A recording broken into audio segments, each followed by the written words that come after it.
میرے بھائیو یہ اہمیت، یہ فضیلت، یہ حاصل کرنے کے لیے کیا ضروری ہے؟ ایک بندہ جب حج کے لیے جاتا ہے، یاد رکھے یہ ساری فضیلتیں اس وقت ملنے والی ہے جب حج قبول ہو جائے۔ یہ فضیلت اور یہ اہمیت کب ملنے والی ہے؟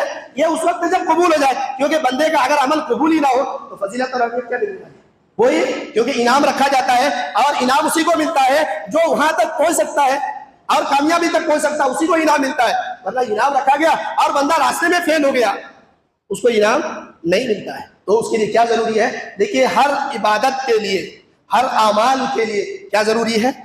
دو چیزیں ضروری ہے، دو چیزیں اہل علم نے شرط بیان کی ہے کہ وہ چیزیں اگر پائی جائے تو بندے کے ہر عمل قبول ہے۔ پہلی چیز اخلاص، پہلی چیز یہ ہے کہ اس کے اندر اخلاص، یعنی اس عمل کے ذریعے سے کوئی بھی عمل، حج کا عمل ہو یا کوئی بھی عمل ہو، اس میں اللہ کی رضا ہونی چاہیے، اللہ کو خوش کرنا مقصد ہونا چاہیے۔ نہیں تو لوگ جا رہے ہیں، بھائی جا رہا ہے، رشتہ دار جا رہے ہیں، اس لیے ہم لوگ بھی جائیں گے حج کے لیے، ہمارا دوست گیا ہم بھی اسی لیے جائیں گے۔ نہیں، اللہ کو راضی کرنا ہے، گناہ کو معاف کرنا ہے اور اللہ رب العالمین سے جا کر کے معافی مانگنی ہے۔ یہ بندے اللہ کو خوش کرنا ہے، اللہ نے مجھے مستقی بنایا ہے، مجھے اللہ سوال کرے گا تو میں اس کا جواب دے سکتا ہوں۔ بندہ یہ سوچ کر کے اخلاص ہونا چاہیے، اور اخلاص اللہ رب العالمین نے قرآن کریم کے اندر ارشاد فرمایا وَمَا أُمِرُوا إِلَّا لِيَعْبُدُوا اللَّهَ مُخْلِصِينَ لَهُ الدِّينَ، تمہیں صرف اس بات کا انہیں حکم دیا گیا کہ وہ عبادت میں خالص اللہ رب العالمین کو پکارے، خالص اللہ تعالیٰ کی عبادت کرے، نیت درست ہونی چاہیے۔ اس لیے اللہ کے نبی صلی اللہ علیہ وسلم نے حدیث میں بیان فرمایا إِنَّمَا الْأَعْمَالُ بِالنِّيَّاتِ، اعمال کا دار و مدار نیتوں پر ہے۔ آپ کا مقصد کیا ہے؟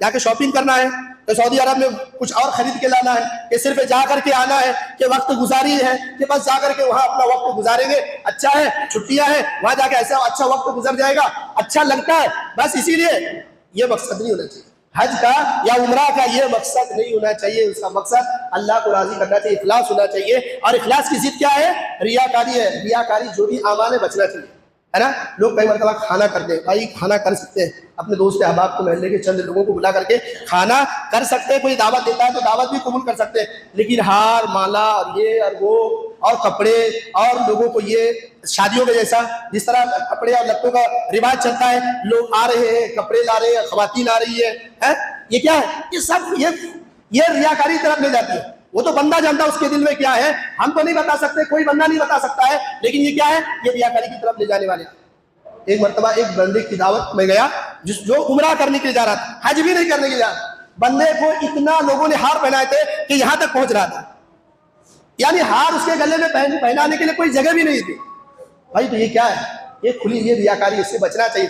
ہاں کھانا آپ نے کہا کیا گھر میں کیا، مختصر لوگوں کو لایا، اب بڑا ہال لے لیے ہیں، آپ نے کھانے کی دعوت پر حج کے لیے جا رہے ہیں، بہت اچھی بات ہے، آپ کو خوشی ہے، دوست احباب کو آپ کی ملاقات بھی ہو جائے گی، سلام کلام بھی ہو جائے گا اور مل بھی لے گی، آپ کی بہنیں بھی آئی، آپ کے بھائی بھی آئے، رشتہ دار بھی، ٹھیک ہے اس حد تک تو ٹھیک ہے، لیکن آپ نے نہیں بڑے ہال میں کرنا ہے۔ کیا مقصد ہے آپ کا؟ کہ لوگوں کو معلوم ہو جائے۔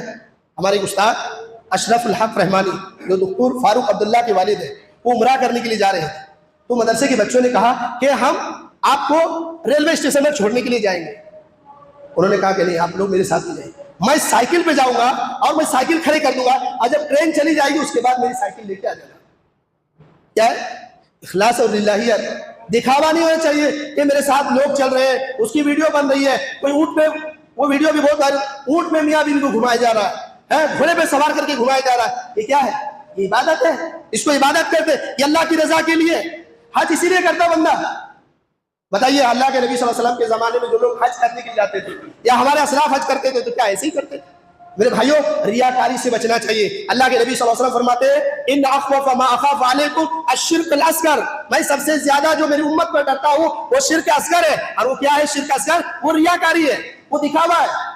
اب جا کر کے ہر چیز کی آپ فوٹو لے رہے ہیں، ہاں بھائی آپ نے پہلی بار دیکھا کعبے کو سامنے سے اس کو فوٹو لے لیا، ٹھیک ہے مسجد نبی میں گئے تو مسجد نبی کو ایک فوٹو لے لیا، لیکن سیلفی چالو ہے، آپ وہاں ایئرپورٹ میں پہنچ رہے ہیں وہاں بھی، جب آپ فلائنگ کر رہے ہیں اس وقت بھی، جب اتر رہے ہیں تو بھی، کعبے کے پاس پہنچ رہے ہیں، یعنی آپ کا مقصد کیا ہے؟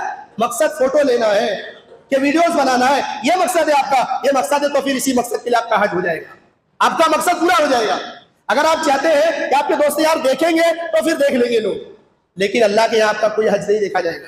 اللہ کے یہاں بتائیے کیا خلوص رہتے ہیں، کیا دل میں للہیت رہتی ہے جب بندہ ہر عمل کو شیئر کرتا ہے۔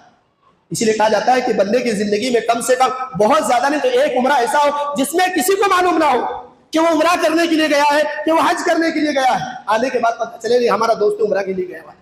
تو میرے بھائیو اخلاص ہونا چاہیے, ریاکاری